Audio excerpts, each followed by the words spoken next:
Hello, welcome to Levant TV Headlines. A blast ripped through a bus carrying Lebanese pilgrims in Damascus, killing at least 9 people in an attack claimed by Al-Qaeda's Syrian branch. Jordan has vowed to do all it could to save an airman held by the Islamic State group after the jihadists killed a Japanese journalist they had been holding. An Egyptian court has confirmed death sentences against 183 men convicted of killing 13 police officers in a town near Cairo in August 2013. Kuwait Appeals Court has upheld a 4-year jail sentence against an online activist for insulting judges on Twitter. And South Sudan President Salva Kiir and rebel leader Riek Machar have signed a new agreement to end more than 13 months of fighting in a civil war that has left tens of thousands dead. Now let's have a look at top Middle East headlines in the papers.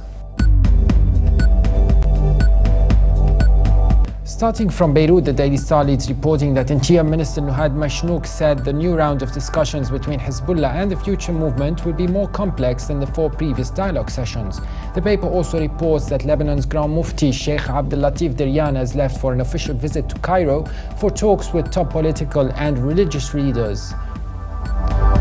From the UAE, the Khalij Times leads reporting that Sheikh Mohammed said that the UAE's economy has become a safe and attractive destination to develop businesses and promote trade.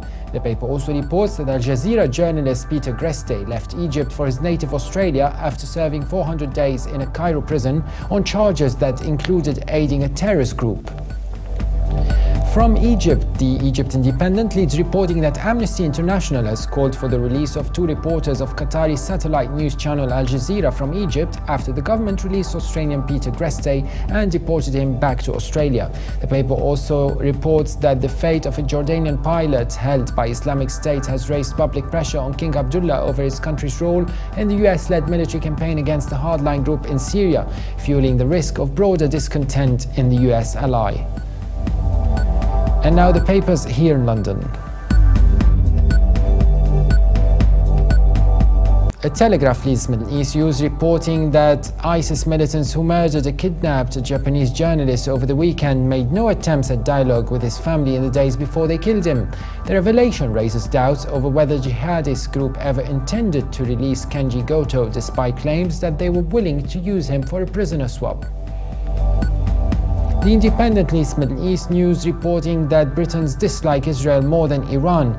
New research suggests following a surge in negative attitudes towards the country over the past 2 years.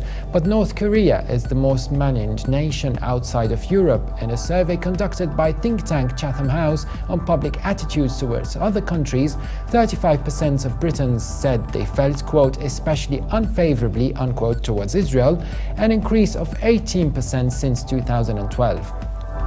Also from London, The Guardian leads Middle East News reporting that any incoming Labour government will have to lay to rest the ghosts of Iraq, which have haunted the party's foreign policy for more than a decade.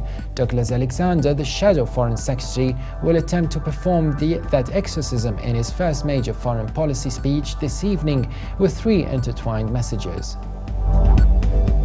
Now let's have a look at top Middle East headlines in international papers. From Beijing, the China Times, the Global Times reports that Egyptian President Abdel Fattah al-Sisi said that the battle against jihadist insurgents in the Sinai Peninsula will be a long and hard one as violence there continues unabated. His comments came as a Cairo court banned the armed wing of the Palestinian Islamist group Hamas, declaring it a terrorist organization after accusations it backs militant attacks in Sinai. And finally, Germany's Deutsche Welle reports that Kurdish troops retook an oil field from the Islamic State a day after that group seized it, estimating that the operation killed 40 ISIS fighters. Backed by Allied warplanes, the troops launched an attack and drove ISIS out of the Kubaz oil complex west of the city of Kirkuk. For more updates, please visit levant.tv. Thanks for watching and bye for now.